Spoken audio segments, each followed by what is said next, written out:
Friends, अब आप मुझे अनअकैडमी की लर्निंग ऐप पर फॉलो कर सकते हैं, हिमांशी सिंह सर्च कर सकते हैं वहां पर, नहीं तो आपको नीचे लिंक मिल जाएगा डिस्क्रिप्शन बॉक्स में, डायरेक्ट आप जा करके वहां पर मुझे फॉलो कर सकते हैं। मैं वहां पर कुछ क्वालिटेटिव कोर्सेज बना रही हूँ जो कि होंगे सीटेट और डीट प्लस बी से रिलेटेड या बाकी के अदर टेट्स में भी आपको हेल्प करेंगे। Thank you. Hello friends, this is Himanshi and welcome to let's learn. Discuss करेंगे ईवीएस नोट्स, 6th वीडियो है ये, और इससे पहले के 5 वीडियोस आप देख सकते हैं चैनल पर, उसमें अच्छे से डिस्कस किया है। एनसीईआरटी के नोट्स हैं, इसमें एनसीएफ और पेडागोजी दोनों इंक्लूडेड हैं, तो एटलीस्ट 25 मार्क्स आप एक्सपेक्ट कर सकते हैं अगर आप ये प्रॉपर सारी 10 वीडियोस का सेट देख लेते हैं। स्टार्ट करते हैं। 6th वीडियो है। आज से पहले 24 पेजेस को हम डिस्कस कर चुके हैं आउट ऑफ 50, और 25th से लेकर के 30 तक आज हम करने वाले हैं। अगर आपने चैनल को सब्सक्राइब नहीं किया है तो कर लीजिए, और वीडियो पसंद आए तो लाइक करके जाइएगा। सब्सक्राइब करने के साथ बेल आइकन भी प्रेस करें, उससे क्या होगा, नेक्स्ट वीडियो का जो अपडेट होगा वो आपको चला जाएगा। स्टार्ट करते हैं। हम लास्ट वीडियो में बात कर रहे थे चंपा जो एक प्रजाति है उनके बारे में, और उनकी बकरियों के बारे में, उनके भेड़ बकरी जो भी वो रखते हैं उसके बारे में। आगे बढ़ते हैं। यहाँ पर यहाँ तक का वीडियो आप लास्ट जो पार्ट था वीडियो नंबर 5 वहां से समझ सकते हैं। ये जो पॉइंट है आज का first point, they stay high up on these mountains in very difficult conditions because that is where these goats can live. तो ये जो चंपा ट्राइब है, इनकी जो गोट्स हैं, मतलब जो इनकी बकरियां हैं, ये कहाँ रखते हैं इनको? बहुत ही ठंड में, और खुद भी वहीं रहते हैं, तो ऊंचाई पर माउंटेन्स वगैरह में रहते हैं ये लोग। और जो इनका फर होता है उनसे ये लोग फिर उस ऊन का इस्तेमाल करते हैं। आगे पढ़ेंगे हम। तो this is their life and their livelihood, मतलब कि बहुत हाई ऑल्टीट्यूड्स में रहते हैं और ये उनका लाइवलीहुड है। ये जो उनके एनिमल हैं, इनसे उनका चलता है सारा खाना खर्चा। नेक्स्ट पॉइंट है Changpas carry everything that they own on their horses and yaks. तो ये जो चंगपा जनजाति है, प्रजाति है, ट्राइब है, ये अपना सारा सामान कहाँ पर रखती है? अपने हॉर्सेज, मतलब जो इनके घोड़े हैं और जो इनके याक हैं, उन्हीं पर कैरी करते हैं ये अपना पूरा सामान, और बहुत जल्दी मूव कर जाते हैं एक जगह से दूसरी जगह। मतलब सिर्फ 2.5 घंटे के अंदर अंदर, 2 से 2.5 घंटे में अपना सारा सामान पैक करके और अपने एनिमल्स जो हैं उन पर लगा करके और दूसरी जगह मूव कर जाते हैं। इनके जो टेंट हैं जिनमें ये रहते हैं चंगपा ट्राइब, रेबो कहा जाता है उनको, तो ये आप याद रखें, रेबो कहते हैं चंगपास के टेंट को। नेक्स्ट है yak hair is woven to make strips which are stitched together.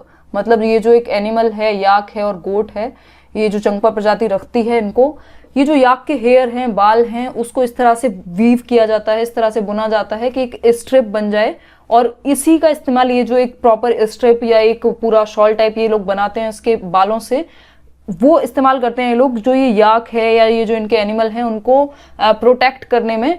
जिससे क्या होगा, ये जो आइसी स्ट्रॉन्ग विंड होंगी, मतलब तूफानी बर्फीली हवाएं जो होती हैं, वो मदद करती हैं। ये जो इनके हेयर हैं, इनके बालों से बने हुए जो कोट है पूरा, वो प्रोटेक्ट करेगा उनको ठंड में।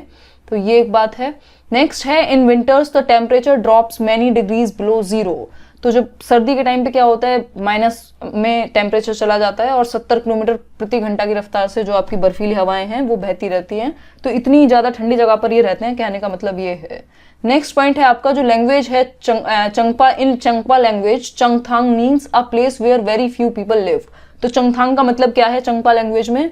ऐसी जगह जहां पर बहुत कम लोग रहते हैं। तो ये आप याद रखें, इस तरह से बिल्कुल आपको एक पॉइंट बना करके दे सकता है कि चंगथांग भाषा में या चंगपा लैंग्वेज में चंगथांग का क्या मतलब होता है। नेक्स्ट है आपका श्रीनगर में आपको अलग अलग तरह के हाउसेज, मतलब कि घर मिल जाएंगे। कुछ माउंटेन्स, मतलब पहाड़ियों पर या पहाड़ों पर होंगे, कुछ पानी में होंगे। तो ये टाइप्स ऑफ होम हैं जो कि श्रीनगर में आपको देखने को मिलेंगे। कश्मीर की अगर बात करें तो एक पॉइंट है यहाँ पर कि जो कश्मीर है वहां पर हर एक लेन में, हर एक गली में आपको एक बेकरी देखने को मिल जाएगी, और वहां के लोग ज्यादातर कुक नहीं करते, बनाते नहीं है, इन्हीं बेकरी से अपना खाना खरीदते हैं रोटी बनाने की जगह। नेक्स्ट है आपका different kinds of shelters in Jammu and Kashmir. तो जम्मू एंड कश्मीर में अलग अलग तरह के जो शेल्टर हैं, जो रहने की जगहें हैं, उनके बारे में थोड़ा सा जान लेते हैं। कुछ ऊंचे माउंटेन्स पर घर बने हुए हैं, उसके अलावा कुछ वाटर में है, मतलब पानी में बोट्स वगैरह हैं, उसी में घर बनाया हुआ है उन्होंने। और कुछ जो डिजाइन होते हैं वो वुड्स के, जो वुड में स्पेशल टाइप के डिजाइन बने होते हैं, जो लकड़ी का है पूरा एक सीलिंग, उसके अंदर कुछ स्टोन से बने होंगे। कुछ ऐसी शेल्टर होंगी जो मोबाइल शेल्टर्स कहलाएंगी, जिनको एक जगह से दूसरी जगह आप आसानी से लेकर के जा सकते हैं, और इसी तरह ये लोग अपना एक जगह से दूसरी जगह शिफ्ट कर जाते हैं जो मोबाइल शेल्टर है उसके थ्रू। नेक्स्ट है near the rebo there was a place to keep sheeps and goats. मतलब रेबो मतलब जो चंगपास का टेंट है, उसके पास में एक जगह होती है जहां पर वो अपनी भेड़ और बकरियों को रखते हैं। तो चंगपास कॉल इट लेखा, जहां चंगपास अपनी भेड़ बकरियों को रखेंगे उस जगह का नाम क्या होगा, लेखा। तो आप लेखा याद रखें, ऐसी जगह जहां पर जो चंपा प्रजाति है अपने भेड़ बकरी या अपने एनिमल्स को रखती है। ठीक। द वॉल्स ऑफ अ लेखा आर मेड विद स्टोन्स, तो जहां पर ये एनिमल रहेंगे इस लेखा के अंदर, इनकी जो वॉल होंगी, दीवारें होंगी इस जगह की, वो कैसी होंगी, स्टोन्स से बनी होंगी, पत्थरों से। नेक्स्ट है each family puts a special mark on their animals, तो ये जो चंपा प्रजाति है क्या करती है, अपने एनिमल्स पर, अपने जो जानवर हैं इनके हर एक फैमिली के जानवर पर एक स्पेशल काइंड ऑफ मार्क होगा, एक निशान बना हुआ होगा कि भाई ये जो जानवर है ये हमारे फैमिली का है। क्योंकि इनके पास कोई ऐसा कोई धन संपदा तो है नहीं कुछ बड़ी, लेकिन इनके जो जानवर हैं वही इनके लिए धन संपदा का काम करते हैं, हीरे जवाहरात वही है इनके लिए, तो इसलिए उन पर एक स्पेशल मार्क पुट करते हैं। और जब इनको चराने ले जाया जाता है इन जानवरों को, तो इनकी जो घर की विमेन हैं या गर्ल्स हैं, वो जब आप ये जानवरों को ले जाती हैं चराने के लिए, ये जो भेड़ और बकरी हैं इनको ले जाने से पहले भी गिनती हैं और ले जाने के बाद भी गिनते हैं कि कोई मिसिंग तो नहीं है, चरने के टाइम पे कोई इधर उधर तो नहीं हो गया है एनिमल। नेक्स्ट है Kargil comes in the way to Srinagar from Ladakh, तो कारगिल एक प्लेस है, आप जानते हैं कारगिल का युद्ध, और ये कहाँ पर पड़ता है, श्रीनगर से लद्दाख के बीच में जो रास्ता है वहां पर पड़ता है। नेक्स्ट पेज पर चलेंगे, ये बात हम समझ चुके हैं अभी कि चंगथांग मीन्स एक ऐसा जगह जहां पर बहुत कम लोग रहते हैं चंगपा लैंग्वेज में। एक और चीज है, जो पहाड़ हैं वहां पर ऑक्सीजन कम होती है, इसलिए लोग ऑक्सीजन सिलेंडर्स कैरी करते हैं अपने साथ। ठीक बात। नेक्स्ट है पश्मीना शॉल के बारे में पढ़ लेते हैं। फेमस पश्मीना शॉल, आपके बहुत बार क्वेश्चन देखने को मिलता है सीटेट में। पश्मीना शॉल की कुछ विशेषताएं जान लेते हैं। ये इतना गर्म होता है जितना आपका एक नॉर्मल स्वेटर गर्म होगा। आपके नॉर्मल स्वेटर के जितने 6 स्वेटर में, मतलब कि एक पश्मीना शॉल में आपके 6 स्वेटर मिला करके उतनी गर्मी दे पाएंगे जितना एक पश्मीना शॉल दे देता है। तो आप ये याद रखें, और बहुत थिन पतला सा होता है। नेक्स्ट देखते हैं, जो ये गोट्स हैं, मतलब कि ये जो बकरियां हैं, उनकी जो वूल है, मतलब कि जो बकरियां ठंडे ऑल्टीट्यूड पर रहती हैं वहां पर, वहां उनका जो एक कोट आता है, उनके जो बाल होते हैं, उनके जो फर होते हैं, उससे बनाया जाता है, पश्मीना वूल कहलाती है वो। ठीक है बात। 5000 मीटर की ऊंचाई पर रहती हैं ये गोट्स, बकरियां, जिनके फर से, जिनके हेयर से बनाया जाता है, और -40 डिग्री सेल्सियस के टेम्परेचर में रहती हैं। इसके अलावा जो ऐसी बकरियां हैं जब वहां पे इस ऐसे स्थान पर रहेंगी जहां इतनी ज्यादा सर्दी है, तो क्या होता है, एक कोट बन जाता है, ऐसे बाल आ जाते हैं उनके, पूरा एक उनके बालों का एक इस तरह का कोट बन जाता है उनकी बॉडी पे, कि वो उन्हें प्रोटेक्ट करता है ऐसी सर्दी में रहने से। तो ऑब्वियस सी बात है, जो एक कोट बना है वो अपने आप में इतना ज्यादा वार्म होगा, तभी तो वो जीवित रह पा रही हैं ऐसे ऑल्टीट्यूड में। तो इस कोट को ये लोग बाद में उतार लेते हैं और इससे पश्मीना शॉल बनाते हैं। और एक शॉल मतलब एक जो हेयर होगा, बाल होगा ऐसी गोट का, बकरी का, वो आपके नॉर्मल ह्यूमन बीइंग के 6 बालों के बराबर होगा। मतलब 6 बाल आपके आ जाएंगे उस एक बाल में, इतना ज्यादा पतला होता है, इतना ज्यादा थिन होता है। ठीक है, तो ये बातें आप याद रखें। 250 घंटे लगते हैं एक पश्मीना शॉल को वीव करने में, बुनने में। तो ये सारी चीजें आप ध्यान रखें पश्मीना शॉल के बारे में। दोबारा से देख सकते हैं ये वाला पार्ट अगर याद ना हुआ हो तो। नेक्स्ट है हाउसेज ऑफ श्रीनगर।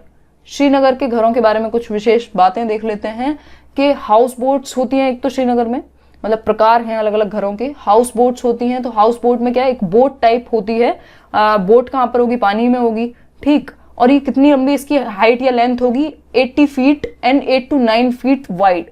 तो मतलब लंबी कितनी है, 80 से 90 फीट की तो लंबाई होगी, और 8 से 9 फीट की चौड़ाई। तो आप ये अंदाजा लगा सकते हैं कितनी बड़ी होगी। नेक्स्ट है डोंगा, दूसरा टाइप है श्रीनगर में घरों का, डोंगा कहलाता है। तो these boats can be seen in Dal Lake. तो ये जो डोंगा नाम का एक इनका घरों का प्रकार है, एक बोट का प्रकार है जिसको इन्होंने घर बनाया हुआ है, ये डल लेक में पाया जाता है और झेलम रिवर में पाया जाता है।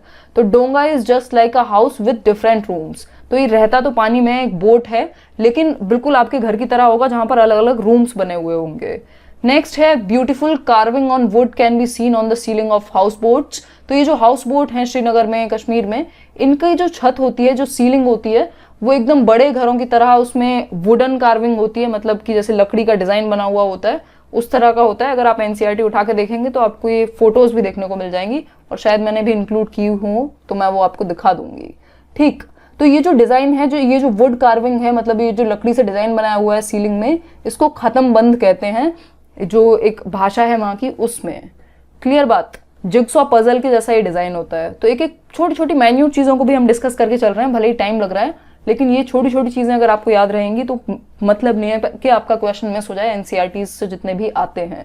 नेक्स्ट है आपका इन विलेजेस ऑफ कश्मीर, मतलब कश्मीर के गांवों की अगर बात करें तो houses are made from stones cut and kept one on top of the other, मतलब जो ये घर हैं वे वो क्या स्टोन से बनते हैं, पत्थरों से बनते हैं, इनको अलग अलग तरीके से कट किया जाता है और एक के ऊपर एक रख के और फिर मड से, कीचड़ से या जो भी इनका मिट्टी का एक घोल बनता है उससे कोट कर दिया जाता है, उसको एकदम पुताई टाइप कर दी जाती है। तो ये एक तरीका है वहाँ के घर का। वुड इज ऑल्सो यूज, तो जो लकड़ी है उसको भी इस्तेमाल में लिया जाता है। ये कश्मीर के गांवों की बात हो रही है, किस तरह के घर बनते हैं। ठीक बात। स्लोपिंग रूफ्स होती हैं, मतलब जिसमें स्लोप होता है, ऑब्वियसली ठंडी जगह है तो बारिश वगैरह से कुछ दिक्कत ना आए। Next is some old houses have a special type of window which comes out of the wall, मतलब जो पुराने कुछ घर बने हुए हैं कश्मीर के गांवों में, उसमें क्या होता है एक अलग प्रकार की एक स्पेशल काइंड ऑफ विंडो होती है, एक खिड़की होती है जो वॉल से, मतलब दीवार से बाहर निकल करके आती है, तो इसको डैब कहते हैं। ठीक है, और बस यही बातें हैं। ब्यूटीफुल वुड पैटर्न होता है, तो ये आप याद रखें कि वुड पैटर्न श्रीनगर और आपका कश्मीर में काफी फेमस है सीलिंग में, मतलब छतों में लगाने के लिए। नेक्स्ट है the old houses here are made of stone, bricks and wood, ये हमने पढ़ लिया है कि भाई पुराने घर यहाँ पर किस तरह से बने हुए हैं, स्टोन के, ब्रिक के और वुड के, मतलब जो आपके पत्थर हैं, छोटे ईंटें हैं और आपकी लकड़ियां हैं, उनका इस्तेमाल करके पुराने घरों को बनाया गया है। The doors and Windows have beautiful arcs, तो मेहराब कहते हैं, एक अलग प्रकार का एक डिजाइन बना हुआ होता है इनकी डोर्स और विंडोज पर। ये आप देख सकते हैं फोटो में श्रीनगर के हाउसेज। ये हाउस बोट का टाइप है। ये आपकी, ये भी दूसरा एक प्रकार है जो झेलम रिवर में आपको डोंगा मिलता है, तो ये आप देख सकते हैं कैसा दिखता है। और ये वुडन सीलिंग है, जो वुडन कार्विंग होती है, तो इसलिए फोटो इंक्लूड किए गए हैं ताकि एक इमेज आपके दिमाग में बने और आपको ज्यादा टाइम तक याद रहे। नेक्स्ट है आपका ये अर्थक्वेक के बारे में एक चैप्टर है जिससे नोट्स बनाए गए हैं, व्हेन द अर्थ शूक। ठीक, तो जो फर्स्ट पॉइंट है वो कहता है कि भाई जनवरी 2001 को, मतलब 26 जनवरी 2001 को अर्थक्वेक आया था कच्छ में, गुजरात के अंदर है कच्छ, आप बहुत अच्छे से जानते होंगे। तो 26 जनवरी 2001 को अर्थक्वेक आया गुजरात के कच्छ में, ये याद रखें, डिटेल छोटी छोटी याद रखने की चीजें हैं। Next is we should do these things when an earthquake comes, तो यहाँ पर ये बच्चों को पढ़ाना चाहते हैं या बताना चाहते हैं कि भाई एक अर्थक्वेक आए तो आप किस तरह से खुद को सेव कर सकते हैं या क्या काम किया जा सकता है। तो अगर पॉसिबल हो तो एक ओपन ग्राउंड में चले जाएं और वहां पर जाकर के, मतलब कुछ दीवारों के नीचे या घरों के अंदर रहने से अच्छा है कि आप ओपन ग्राउंड में जाएं कि अगर अर्थक्वेक आए तो आपके ऊपर कुछ ना गिरे। नेक्स्ट है if you can not go out of the house, अगर आप घर से बाहर नहीं निकल सकते तो lie down under a strong thing, मतलब कि एक छोटी टेबल वगैरह के नीचे जो भी स्ट्रॉन्ग सी चीज हो उसको टाइट से पकड़ लें और उसके नीचे छिप जाएं ताकि आपको नुकसान ना पहुंचे। तो ये छोटी छोटी चीजें हैं जो आप खुद भी याद रख सकते हैं, पॉइंट बना करके आपको क्वेश्चन में पकड़ा सकता है कि भाई अर्थक्वेक आने पे क्या क्या कर सकते हैं आप। और कच्छ में, गुजरात के अंदर अर्थक्वेक कब आया था, तो 26 जनवरी 2001 को। नेक्स्ट पॉइंट पर चलेंगे, फटाफट से देखेंगे। अहमदाबाद में भी आया था और कच्छ में भी आया था 26 जनवरी 2001 को ही। यहाँ पर क्या हुआ था, एटलीस्ट 150 बिल्डिंग्स, मतलब 150 बिल्डिंग एक साथ गिर गई थी इस अर्थक्वेक से, इस भूकंप से, और बहुत सारा ऑब्वियसली जान माल का खतरा हुआ, नुकसान हुआ, और 250 डेड बॉडीज निकाली गई, इतना ज्यादा नुकसान हुआ। भुज में इससे भी बुरा हाल था, भुज में भी आया था, आपको याद भी होगा, शायद कहीं सुना भी होगा आपने, भुज में भी अर्थक्वेक आया था 2001 में ही। और 1 घंटे के अंदर अंदर क्या हुआ था, यहाँ पर जो सेविंग मतलब फायर के जो पूरा पुलिस का डिपार्टमेंट होता है, जितना भी हिसाब किताब है, वहां पे पहुंचाई गई थी, हेल्प पहुंचाई गई थी बेसिकली। ठीक है, तो ये छोटी सी डिटेल है, आप याद रखें कि भुज में, कच्छ में और अहमदाबाद में 26 जनवरी 2001 को भूकंप आया था और बहुत सारा जानमाल का खतरा हुआ, 250 बॉडीज मिली, 150 से ज्यादा घर बर्बाद हो गए अहमदाबाद में। इस तरह की छोटी मोटी चीजें आप दिमाग में रखें। नेक्स्ट है blow hot and blow cold, मतलब कि ये भी एक, ये सांस से रिलेटेड, हवा से रिलेटेड है, तो पढ़ते हैं उसको, देखते हैं मेन चीजें।